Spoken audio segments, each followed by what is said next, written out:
You didn't build this. You were just the girlfriend. That's what they said, in front of the partners, in front of the staff.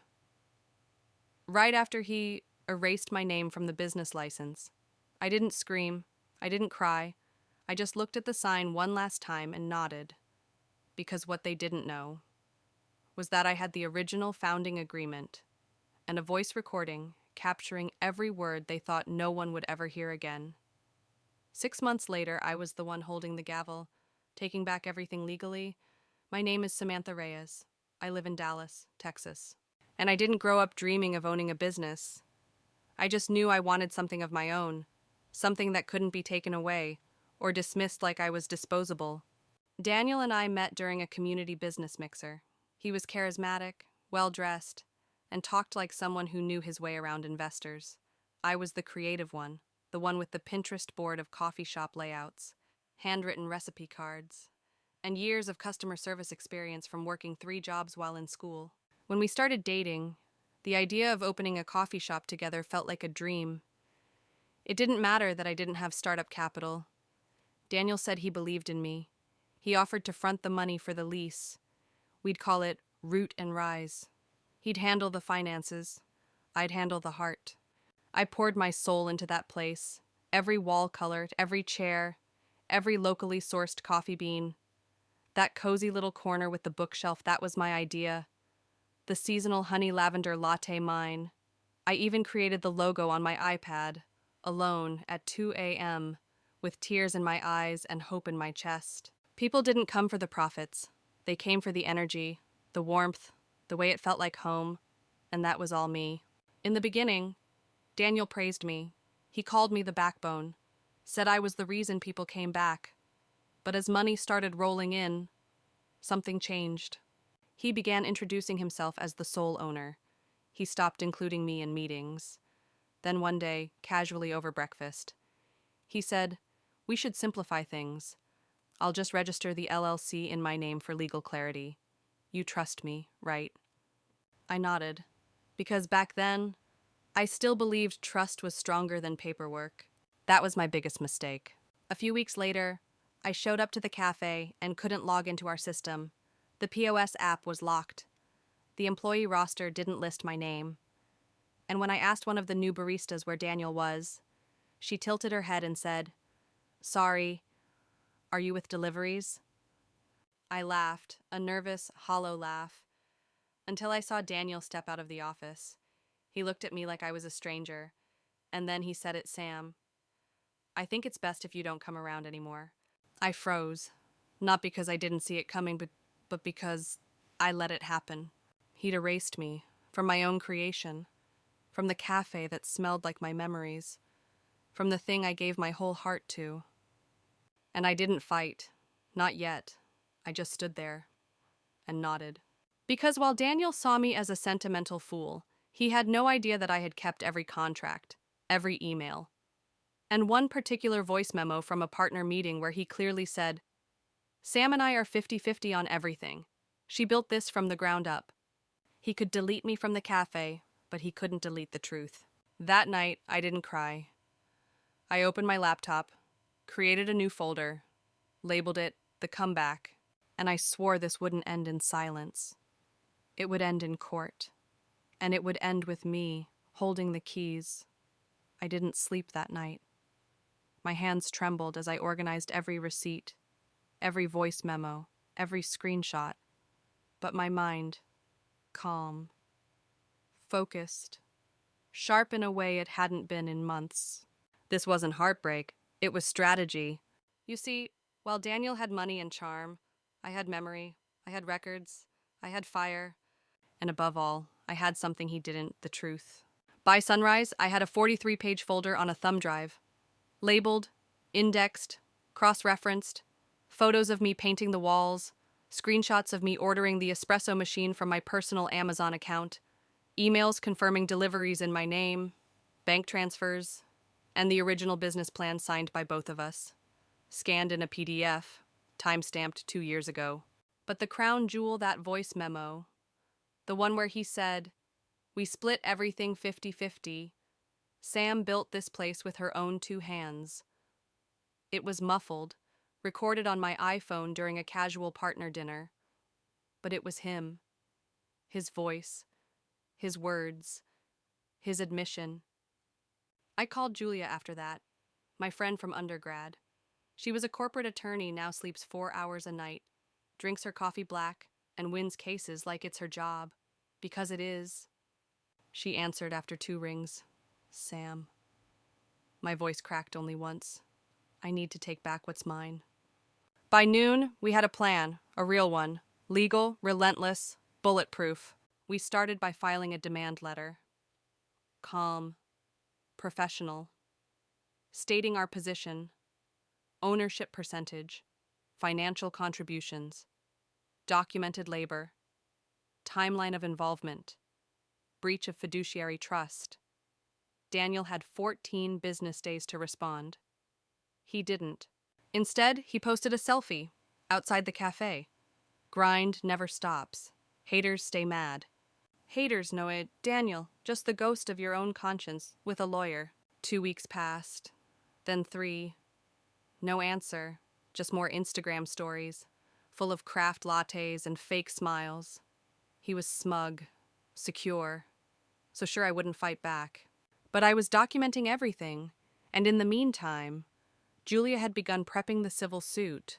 Wrongful removal of co-founder, fraudulent transfer of ownership, unauthorized use of intellectual property, yes. Even the logo I designed. We weren't just going to fight, we were going to win.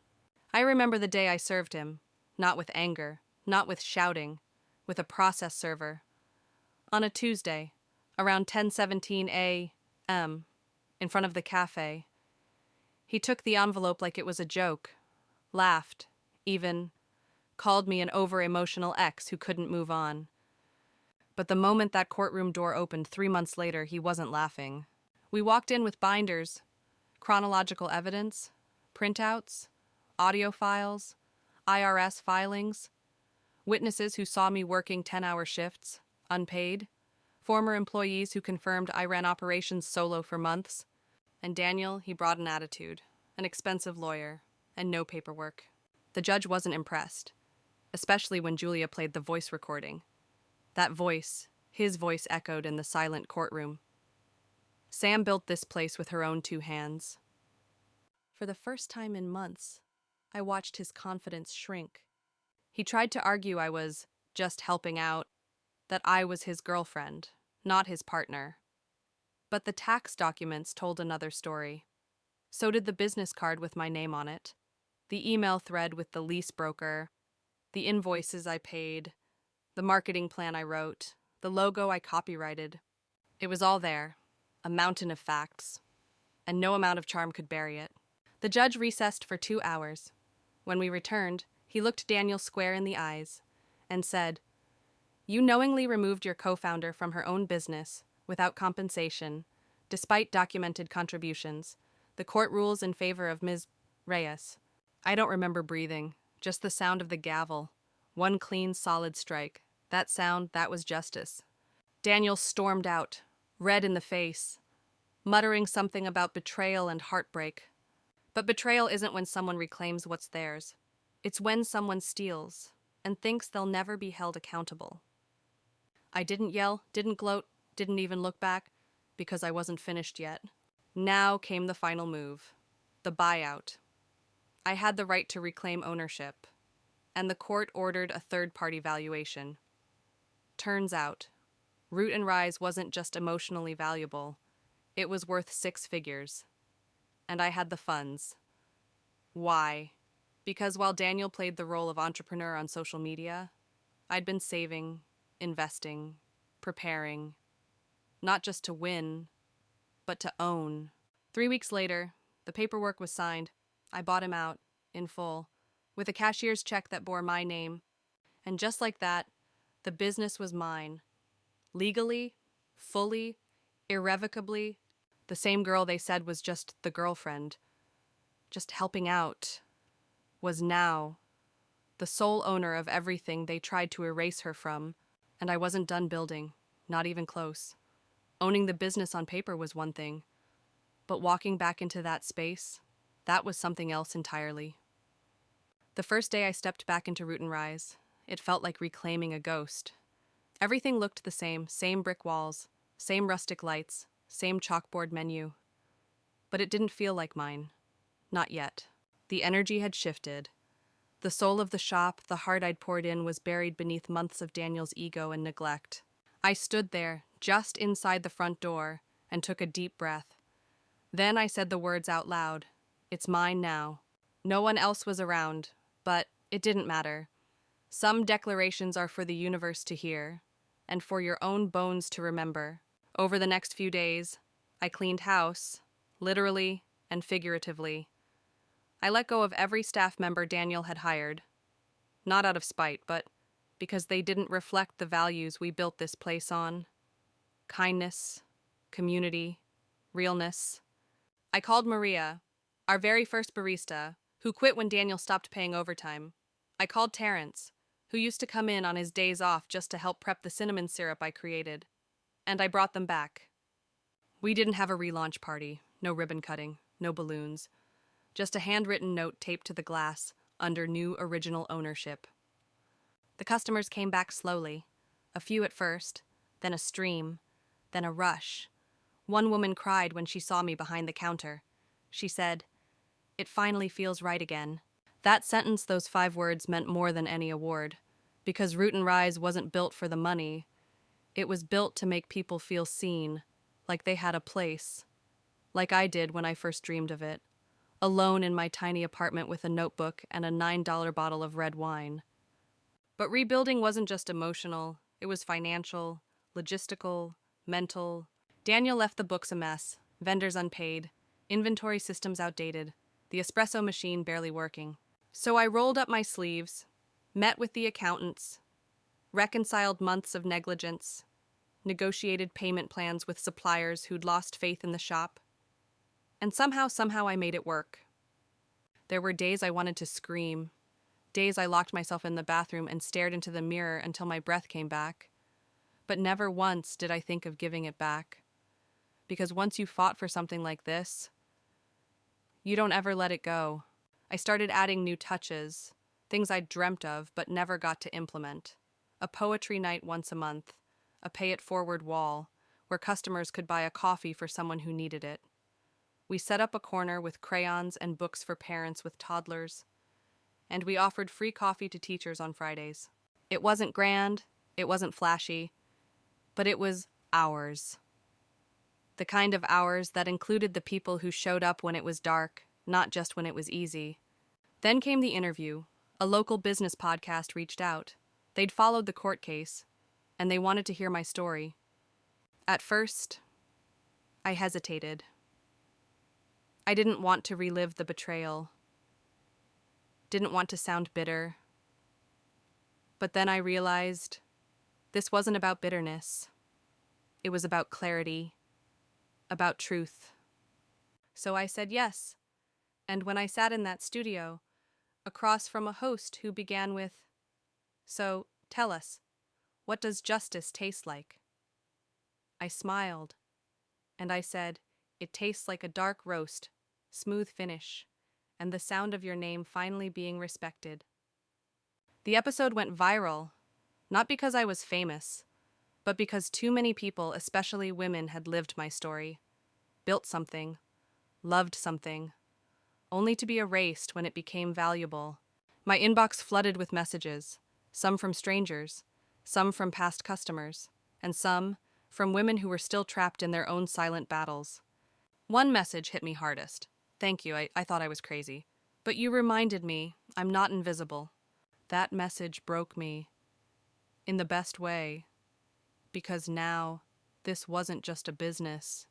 It was a symbol, a living, breathing reminder that silence doesn't mean surrender, and that just because someone walks away with the keys doesn't mean they own the story. 6 months after reclaiming Root and Rise, we hit record sales, not because of promotions, but because of loyalty, because of real people who saw what we survived and decided they wanted to be part of what we built next. Daniel tried to open a new cafe 2 blocks away. It lasted 3 months. People don't buy coffee from someone who deletes others to get ahead. He reached out once, sent me a text that read, "I didn't know you had it in you. Congrats." I didn't reply, not because I didn't have words, but because sometimes silence is the most powerful closure. Root and Rise stands today stronger than ever. But more than that, I stand stronger, not because of what was taken from me, but because of what I chose to take back. And if you're listening to this, if someone ever tried to write you out of your own story, pick up the pen, write yourself back in, and underline your name. Twice. 6 months into owning Root and Rise, something shifted in me. Not just in the business, but in my spine, in my breath, in the way I looked in the mirror. I didn't just survive, I rebuilt. But rebuilding teaches you something the fall never could. You're not just the architect of your comeback, you're the protector of your peace. So I began drawing lines. Lines between what I would allow and what I wouldn't. Lines between who got access to me and who didn't. And one of those people was my own father. He hadn't called during the lawsuit, hadn't texted when Daniel publicly smeared my name. But the day Root and Rise was featured in a major business magazine, guess who showed up at the cafe? Suited, smiling, acting like he'd always believed in me. "I always knew you'd do something special, Sammy." Sammy, the nickname he hadn't used since I was 12, back when I got a C in algebra and he told me, "Maybe numbers aren't for girls like you." I looked him in the eyes and said, "We don't serve nostalgia here. Only coffee." And I walked away. People always assume the hardest part of betrayal is the person who betrays you. But sometimes it's the silence of those who should have spoken, the ones who watched you drown, and only came running once you learned how to build a boat. That winter, we launched a second location. It was terrifying, exciting, exhausting, electrifying. I didn't have a business partner this time. No Daniel, no shadows, just me, Maria, Terrence, and the lessons written in the margins of my battle. The new location was smaller, but it had big windows, and light poured in every morning like the universe had been waiting for this exact address to be reborn. I painted one of the back walls with a quote I wrote during the lawsuit. "They can take your name off the door, but not off the story." Customers would stop and stare at it. Some asked who wrote it, and I'd smile. Because sometimes you don't need credit. You just need to know it landed. Around that time, I was invited to speak at a women's entrepreneurship summit.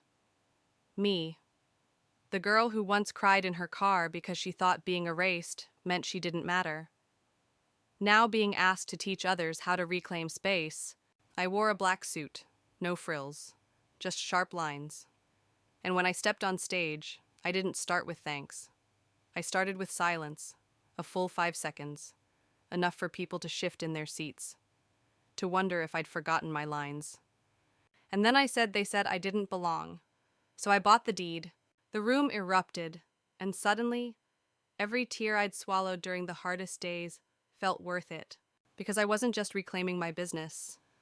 I was reclaiming narrative, turning shame into story, pain into blueprint. After the talk, a young woman approached me. She couldn't have been more than 22. Trembling hands, big eyes, that look of someone on the edge of breaking or blooming. She said he took my app idea, launched it without me, said I was just the inspiration.